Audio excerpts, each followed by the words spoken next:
And the question is there a blood test for bipolar?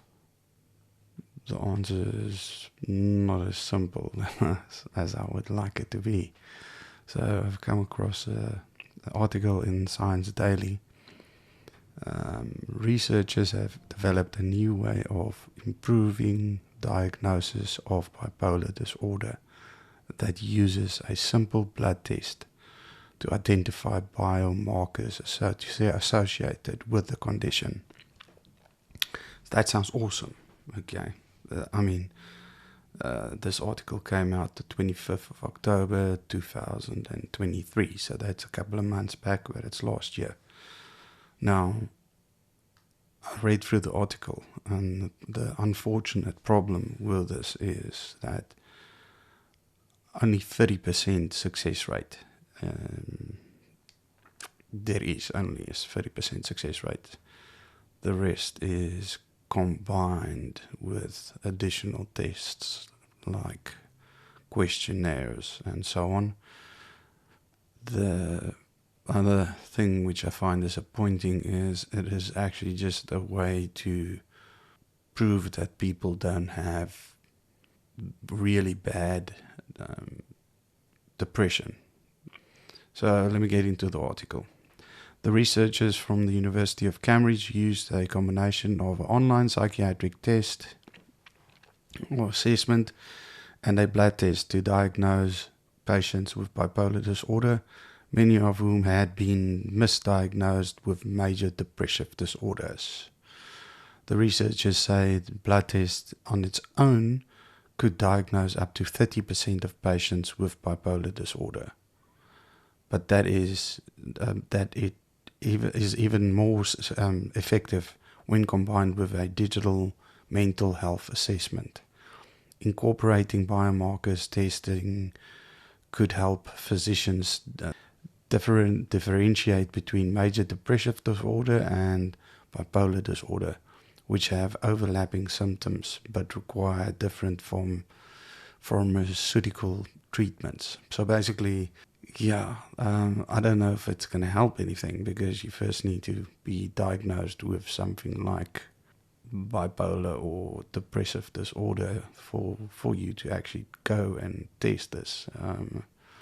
And it's not available everywhere. It's very specific. It's still experimental stages.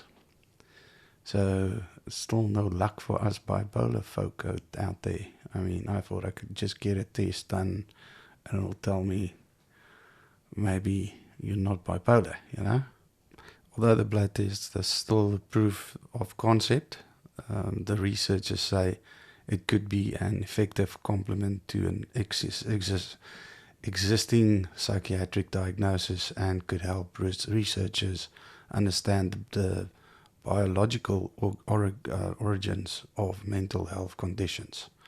The research are reported in the journal JAMA.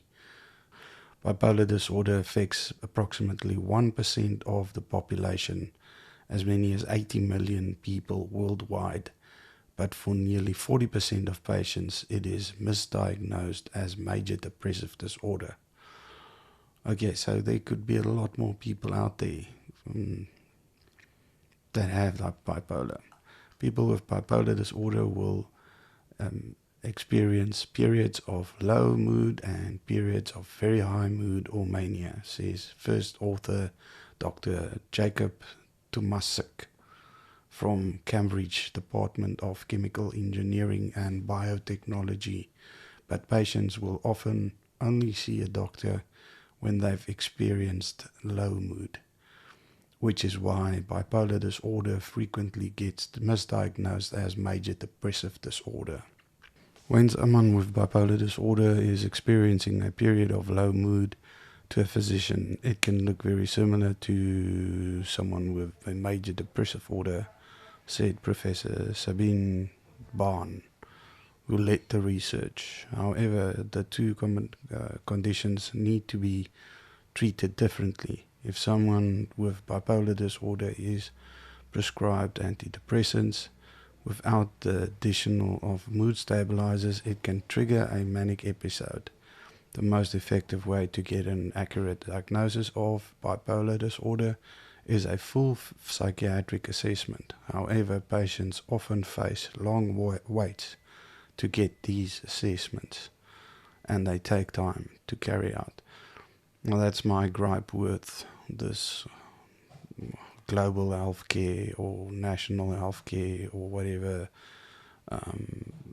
they've rolled out in the UK. They're wanting to roll it out in South Africa for yourself to be able to choose when to go to a doctor and what doctor to go to and pay your medical aid and have them cover the bills. Anyway, I've read up on it. People have been complaining about it. They say it's insufficient. You can't get, you wait months for getting an appointment with a psychiatrist. Researchers used samples or data from Delta study conducted in the UK between 2018 and 2020 to identify bipolar disorder in patients who had received a diagnosis of major depression disorder within the previous 5 years and had currently depressive symptoms. Participants were recruited online through voluntary response sampling. More than 3,000 participants were recruited, and they each completed an online mental health assessment of more than 600 questions. The assessment covered a range of topics that may be relevant to mental health disorders including past current depressive episodes, generalized anxiety symptoms of mania, family history, or substance abuse. And so there is no magic test. That's basically what it boils down to. It's a blood test that is 30% correct, and then a 600-page test test that you have to write.